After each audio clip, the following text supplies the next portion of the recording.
Through him we're able to walk in the first place. It's an awesome thing.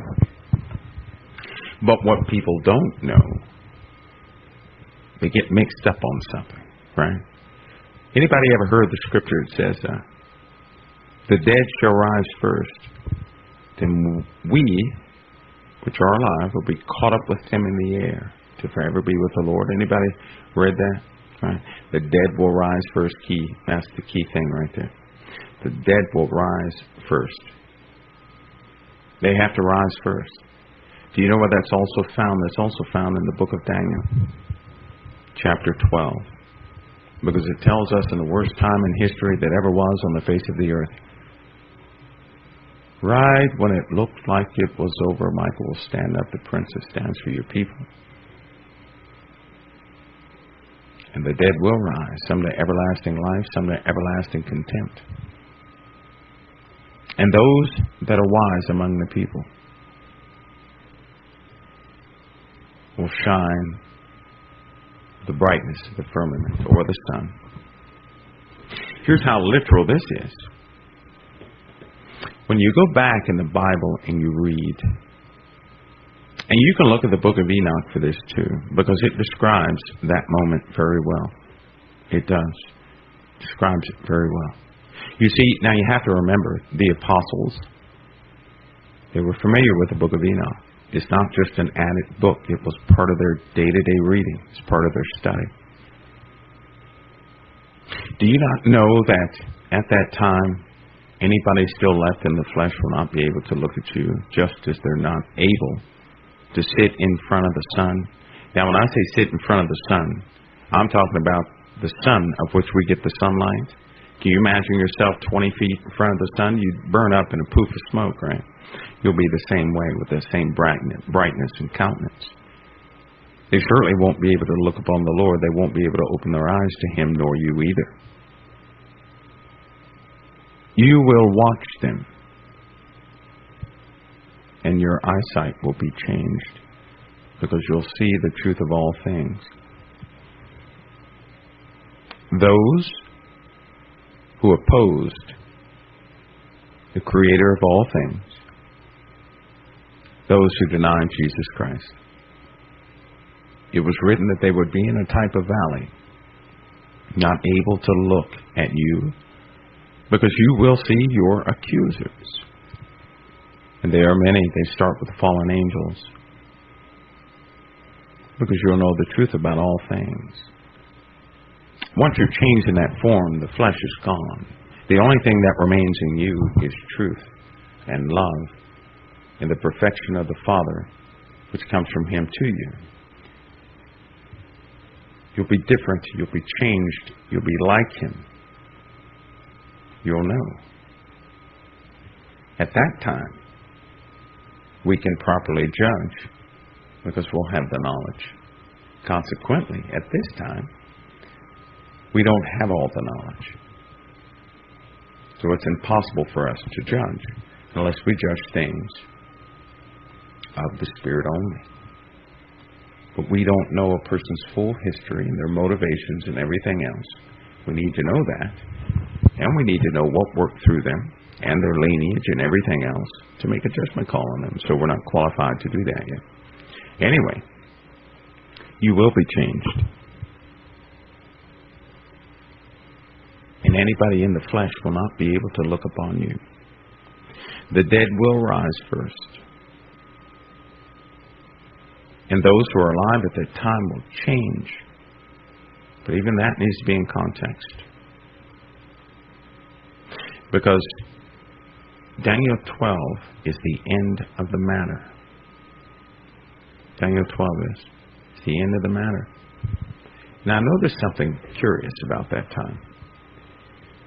Because at the same moment, you see all these scriptures overlap each other in the book of Daniel and the book of Revelation, Thessalonians. They overlap.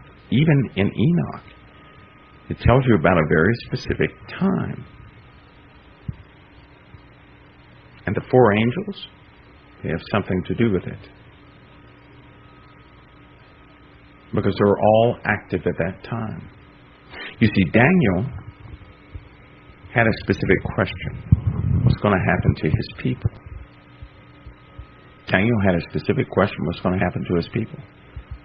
He got a specific answer for what was going to happen to everybody. But see, what everybody forgets is that you're grafted into the branch. You forget the verse that says the first will be last and last will be first. You forget that verse. All those things are applicable. But there's some curious scriptures in there that indicates that not many people will totally understand that they're in the middle of something. Now that's very interesting. It's very interesting.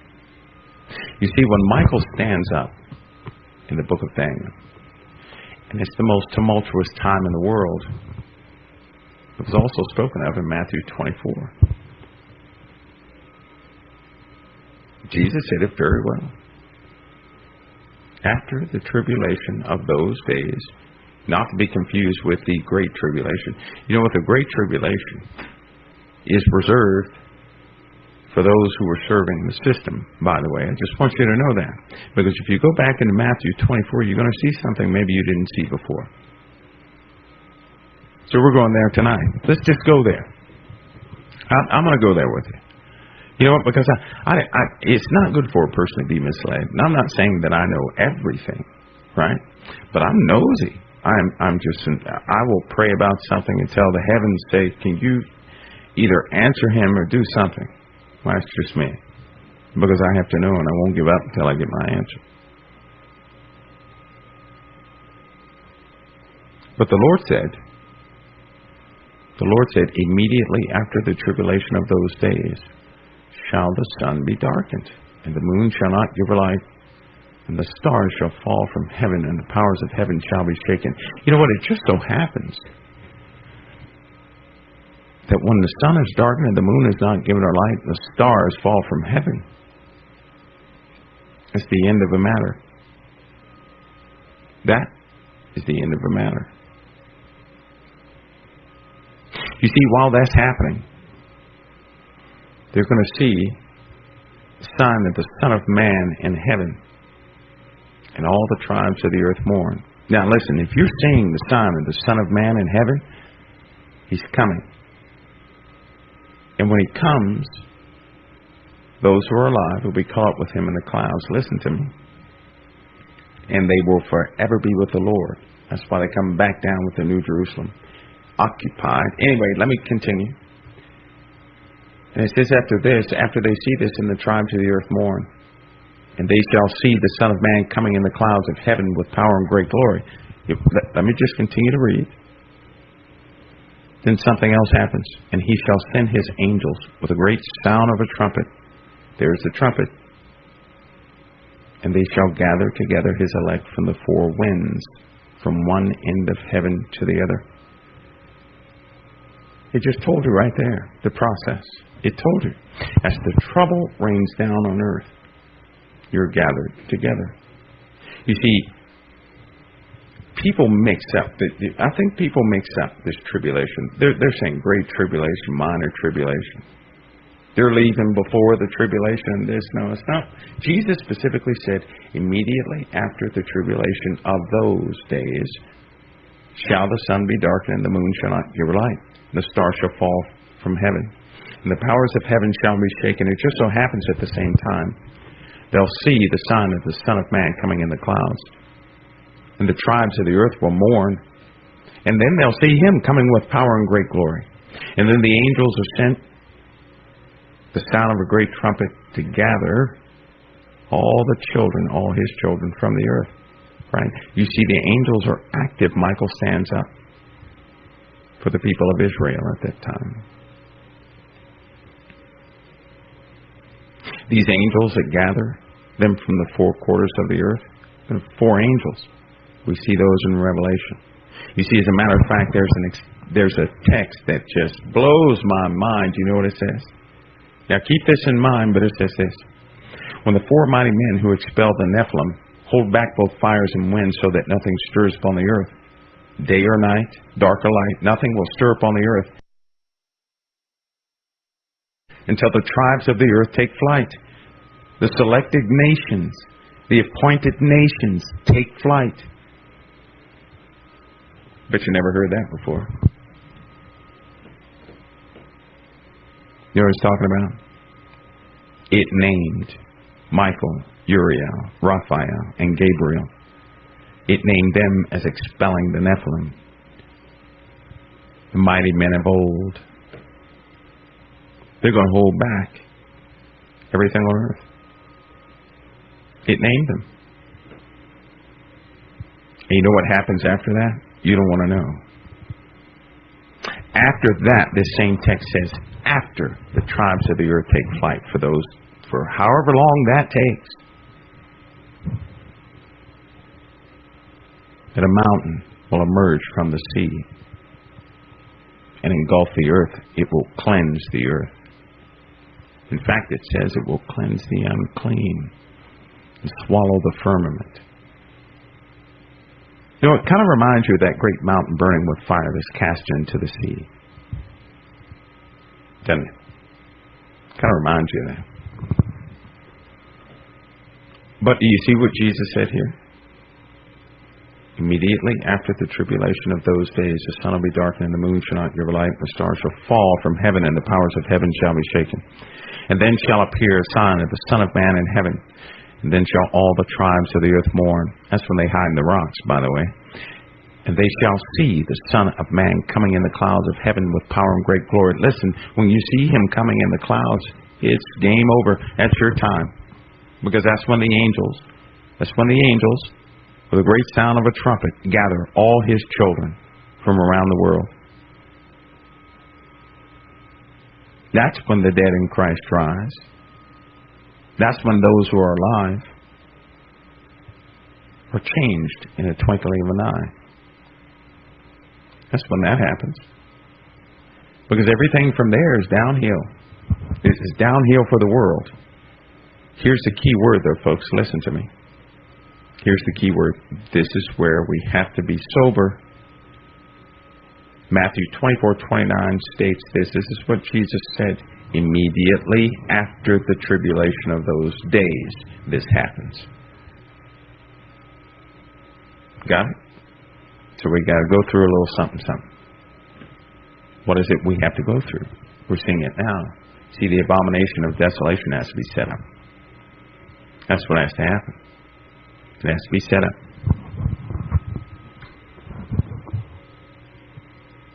Then after the tribulation of those days, those who are alive will be caught up in the air. They will forever be with the Lord. And I'll say it again. That's why the New Jerusalem descends occupied.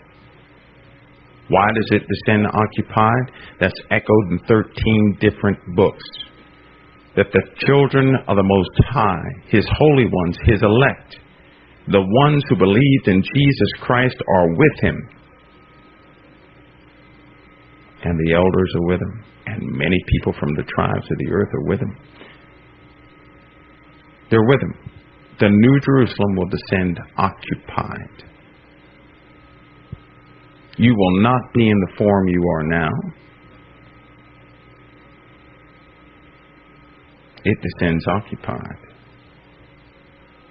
Most people don't know.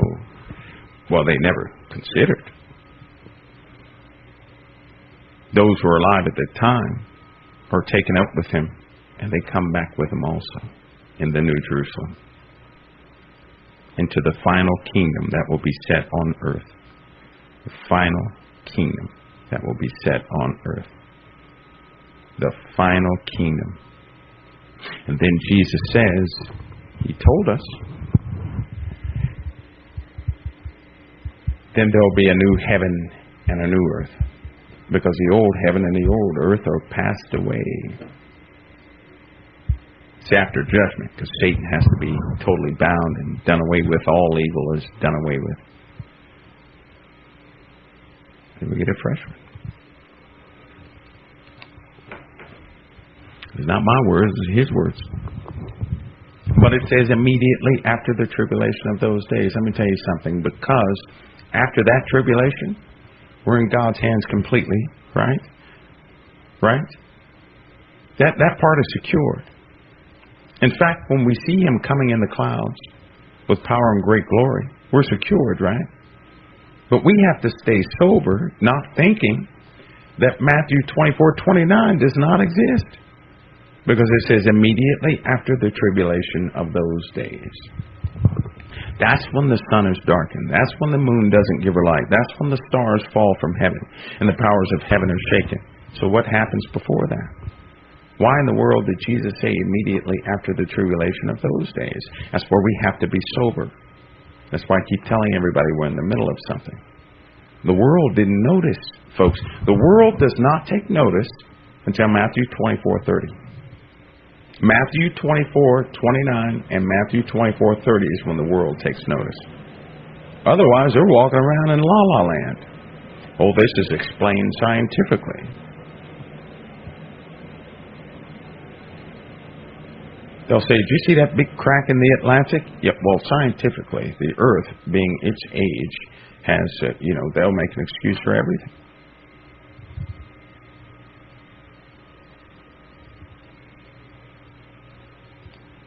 You know what I think, folks? You know what I think, honestly?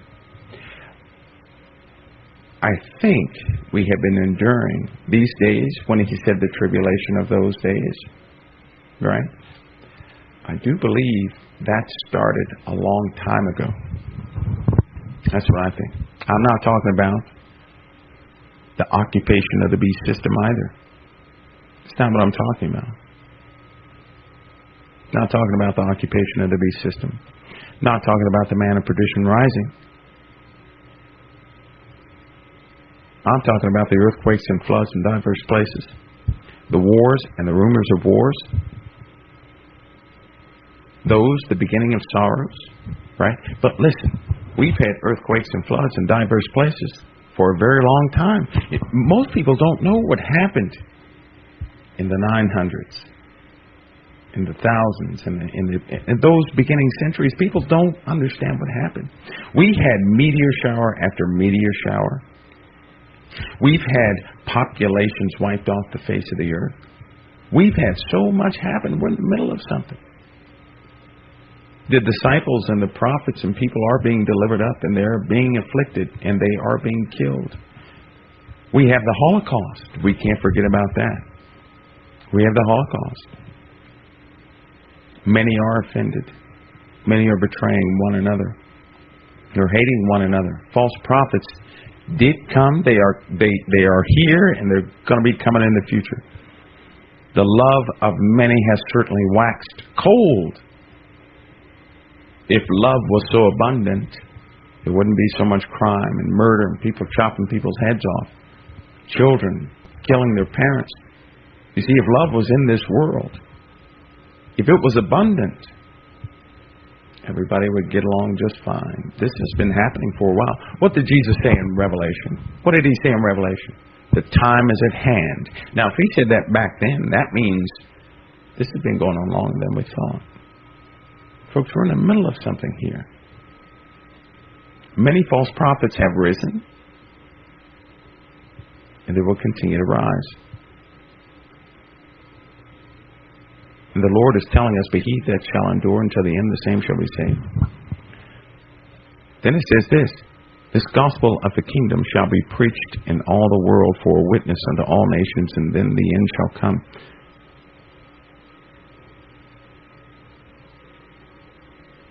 We live in the age of what?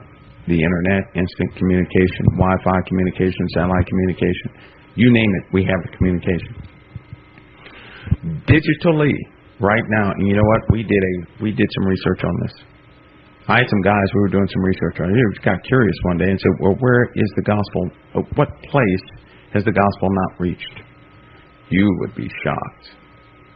You would really be shocked. You see, here's the point. It's available in all places. It's being smuggled in, snuck in. It's permeating every place.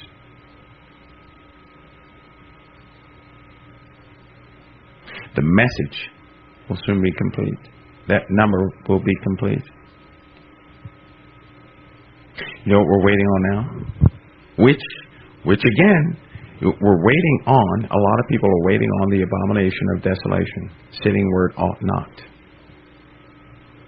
We're waiting on those in Judea fleeing to the mountains. I think we're seeing a process here. I think we're seeing a process here. If you look at the conditions of which it is, and the Lord said something very specific too. He said, that generation that sees these things, the generation that sees these things, that generation shall not pass till all these things be fulfilled.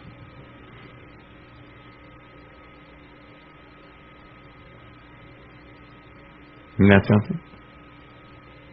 You mean to tell me all these events, the earthquakes and floods, and here's the funny part. All these things have happened in this generation of the internet, instant communication, where everybody can see it's happening. We hear about it every single day. That's the funny part. We hear about this every single day.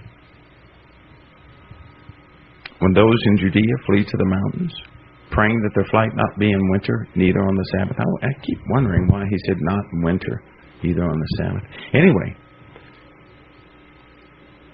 we're close to something. Will I make it all the way to the end without dying? I don't know. I'm not concerned about that. I'm concerned about doing his work. That's his concern, whether I live or die. If I have one leg left, that little leg is going to be reaching straight for the prize. I'm telling you. What I'll do with whatever I have, I'm going to keep striving. I'm not concerned about life or death. I don't grant my own life or death. That's in his hands. Not one of us is promised tomorrow. That's in his hands. That's not something we fixate on. We fixate on our purpose here as we understand it by his words. But it's close. Verily I say unto you, this generation shall not pass till all these things be fulfilled.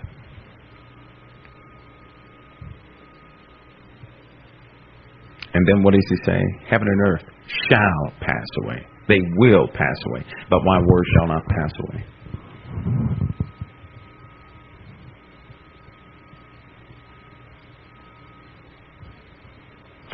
Shelby says, do you think time is sped up? I think the course of events has sped up. And Jesus said if he had not cut that time short, no flesh would have been saved. Do you know what I think?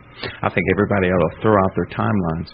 Do you know why? Because if God cuts the time short, then the timelines are out of the window. Where they thought it may be, 12 years left, we could have 12 days. We don't know. These, when the powers of heaven are shaken, because there will be a war. Oh, can I share this with you guys? This is a little off topic right here. But when the stars of heaven fall to earth, do you know what that is? Anybody know what that is? Oh, by the way, who sets up the abomination of desolation? Who sets that up? Because in Matthew 24, you didn't hear anything about the beast system, did you? You didn't hear anything about the beast system. And it says in Daniel, he will make a covenant with many for 1 week, and in the middle of the week, he will cause the oblation to cease. He will place the abomination that makes it desolate. That man of perdition. What was it written in the Bible? That day will not come unless there come a great falling away first, and that man of perdition is revealed. So guess what? Are you going to see the Antichrist figure? Yep. You are. You're going to see the Antichrist figure. But I have to tell you about something. Can I share something with you? When it says he will cause oblation to cease, they're having oblation now. Praying at the wall. He will cause oblation to cease.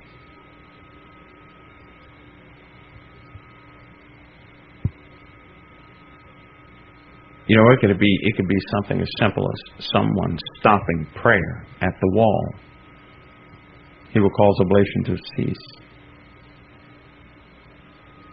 They've been having oblation for a very long time. At the wall, even without the temple. You see, because listen, I suggest something to you. I don't know. I'm just suggesting something here. How come the world didn't know? If something major happened in the world, everybody in the world would know, they would say, whoop, I'm going to become a Christian right now because that's what everybody was talking about. Right? Wouldn't they say that? All these Christians were talking about that, and there it is, I believe. That's what would happen. But that's not what's happening. In fact, the opposite happens because it says they will look down on people and say, where's the promise of his coming now? They would scoff and say, where's the promise of his coming? That indicates a difficult time for the believer. They would look at them and say, where's the promise of his coming? You know, that's kind of smug to say something like that. To say, where's the promise of his coming?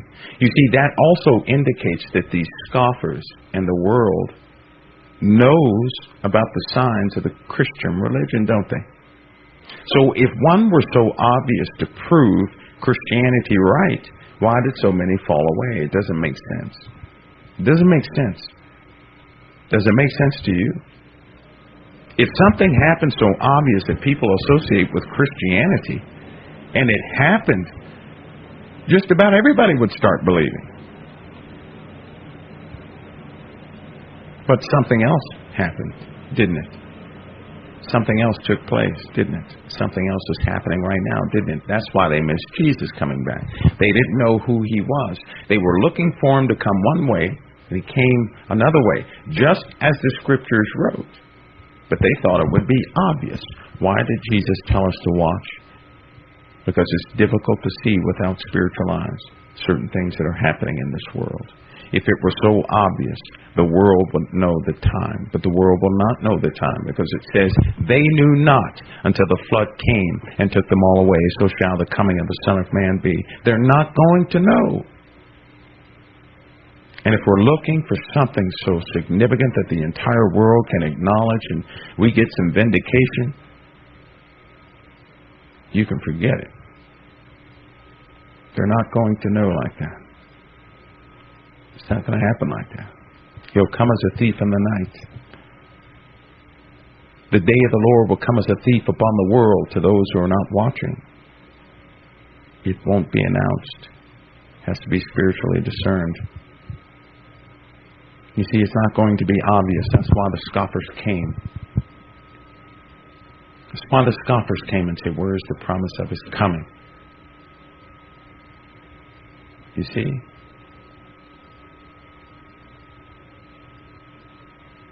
Because when the events take place, the last thing anybody's going to think about is saying, I'm right or you were wrong. No, they're going to hide in the rocks, and the other half is going to do something else. But these stars you see falling is part of a deluge.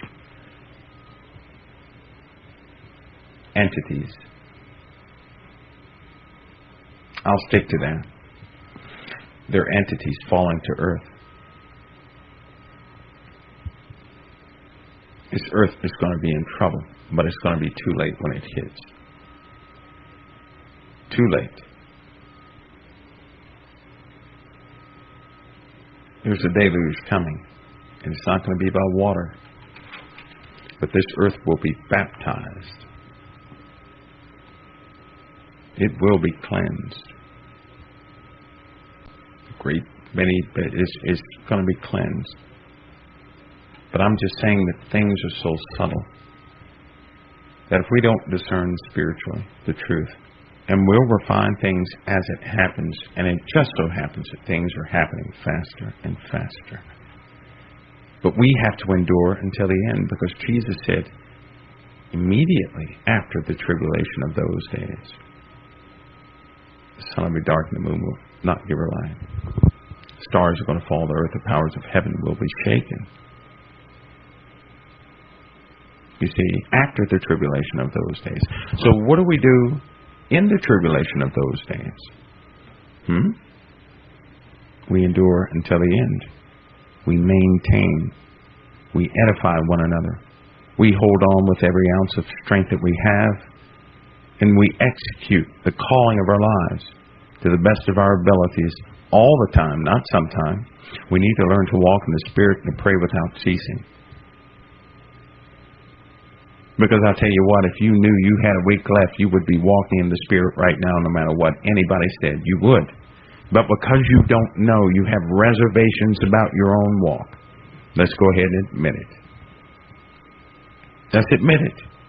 Because we don't know when the time has come and puts limitations on our walk. Because everybody has the same story. Well, if he were to come in a week, your mind starts thinking. Right? But here's my question. How difficult is it to maintain yourself here and to walk in the Spirit here and do it right now?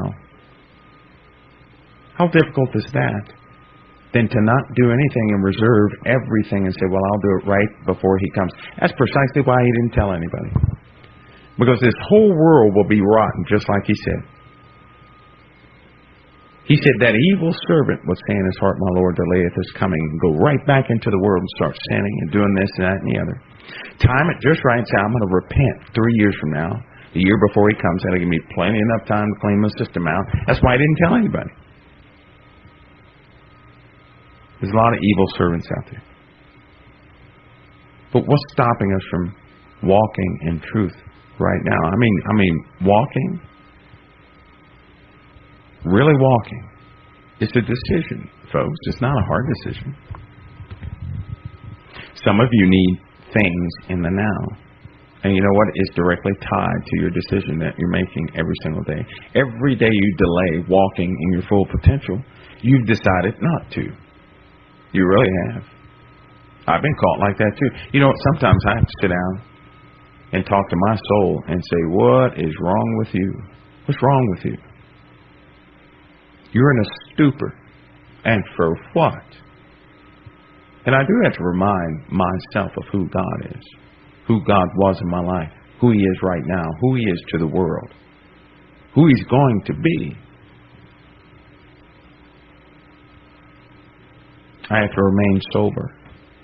I have to realize these are not paradise times. Here, this is temporary. But there are wounded brothers and sisters out there. I don't want anybody looking at me saying, he left me on the side of the street, Jesus. No, I don't want to see that. I love my brothers and sisters too much. I'm not working to get to the kingdom. I'm working to be with the Lord. Some people, their works here is to get out of trouble and to do this. I'm not working to get out of trouble. In fact, by serving the Lord, you step into it, buddy. It's not my motivation. I'm not trying to save mine. That's why I said those who seek to save their lives will lose it. Those who lose their lives for his sake will find it. I'm not trying to serve the Lord to get out of anything here. That's a very wrong mindset. Serving the Lord because I realize the love he has towards me. It bears witness in my soul. It's as simple as that. And I love my brothers and sisters. And so guess what? My actions, my heart, and everything else is tied to the wounded here. It's tied to the wounded here. I don't want to go anywhere early. I really don't. I don't want to go anywhere early.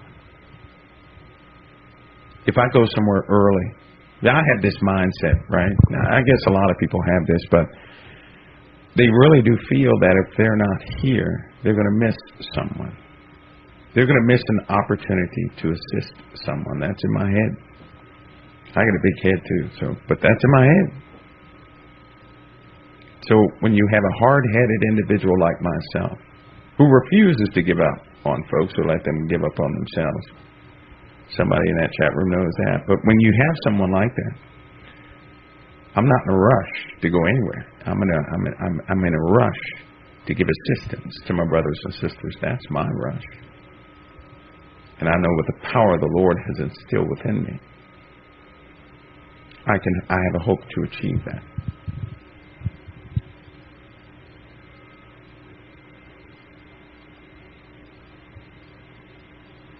And it's not to say anybody else's thoughts are wrong. I just have a habit of reflecting and to find out where my motivations are. Am I being motivated by love itself? Or am I being motivated to save my own skin? But when you're motivated by love itself towards your brothers and sisters, the first thing you have to do, but see, this is what your trials and tribulations are for. It's training. Is to let you know that the Lord's not going to let you fall flat on your face and stay there. How many times has He picked us up? He's done it over and over again, right? So He's not going to let us fall in that respect. He's not going to do that. And so if we can keep that in mind, say, well, Lord, you didn't let me fall any time in my life like that. Stay there. So guess what? I trust you're going to pick me up if I fall in the future. I'm going to go get them. Not everybody has the same calling. Right? Not everybody has the same calling. But part of who I am is to go out and get the wounded. That's just part of who I am. That's not everybody's calling. Some people nurture. Some people teach.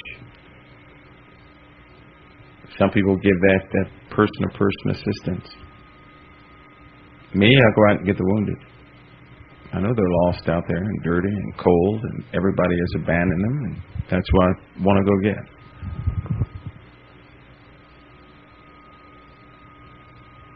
No, you don't want to yap like me, Ken. It can get you into trouble.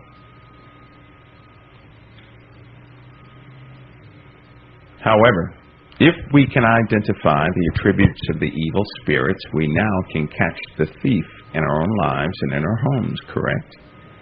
If we can understand how Jesus empowered us, He gave us just about everything the angels were empowered to do. Are you guys aware of that? He did. If we can understand that we have to endure something, and if we can learn to speak life and life only, never speaking death, if we can practice these things, the armor will be so much more effective. It'll be very effective. Very effective. I'm going to take a break, and I'll be right. Kim, are you joining Larry in the news?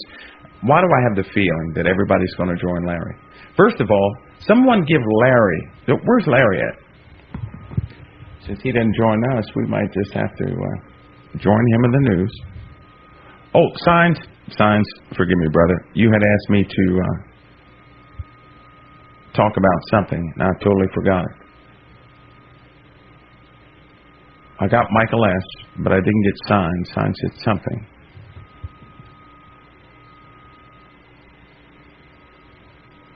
And signs vanished again.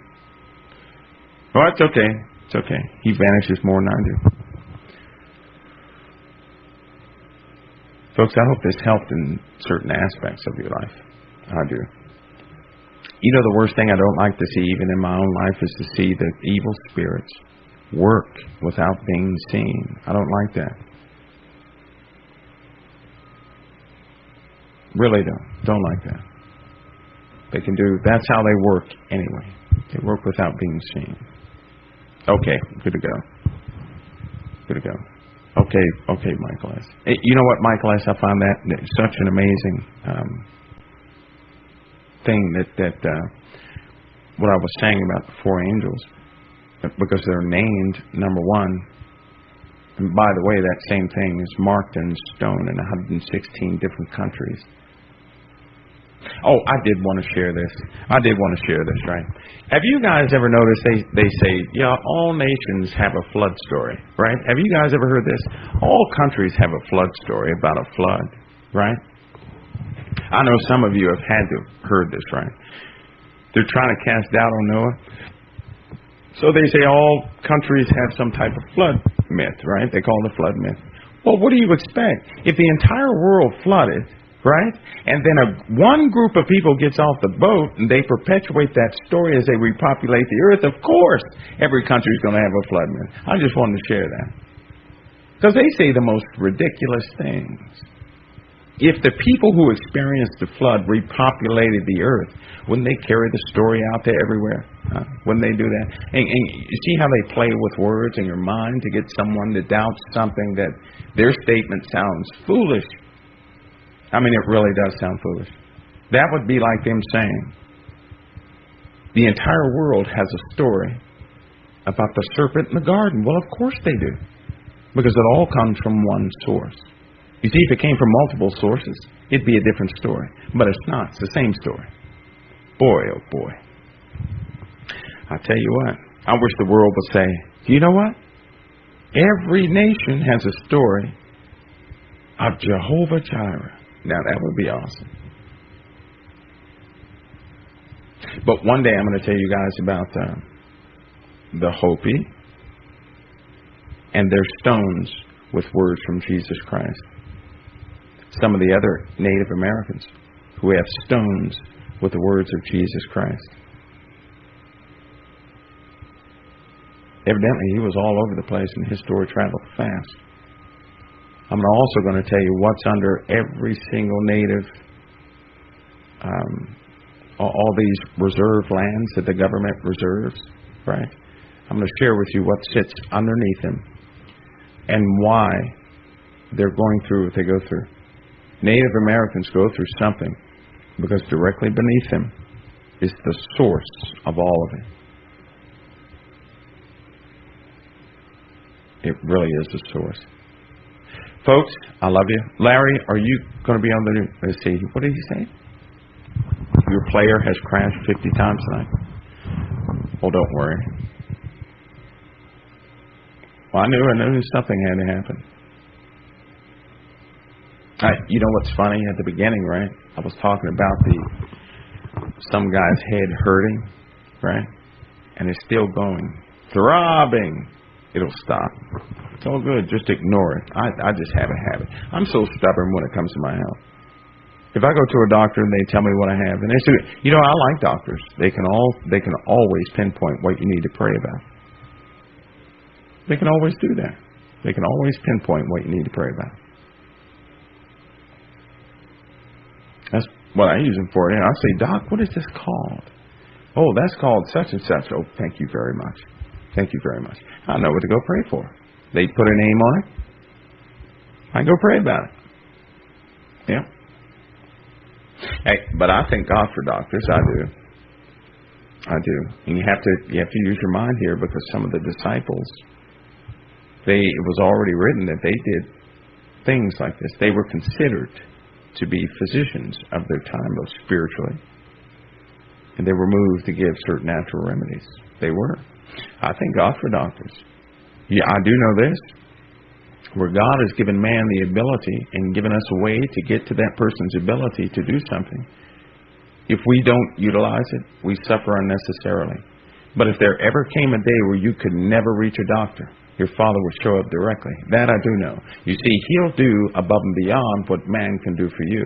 But whatever He put in place here on earth, and we have the ability to utilize it, we should utilize it. But if it ever gets to a point where we cannot get to it, He shows up. He'll show up every single time. That includes provisions, by the way. If you have $3,000 in your bank account, you say, Lord, I need some water. You can ask that all day. You're not getting water. But if you had no money in your bank account and everything else is crashing down and no one else is beside you, right? Water may start coming out of 2x4s. That's the way the Lord works. If you have the ability to do it, He's going to require that of you. It's where you don't have the ability to do something, He shows up. Moses couldn't part the Red Sea, but Moses could walk all the way up that mountain, right? Have you ever thought of that? Why did Moses walk all the way up that mountain, yet God can part the Red Sea? You know why? Because Moses was able to do it. If Moses had no legs, well, then the Lord could have carried him up there, right? But he had legs. He was able to do it. The Lord does require, if we're able to do something, it's required of us. Much known, much required, right? Okay. Folks, I love you. I got to go.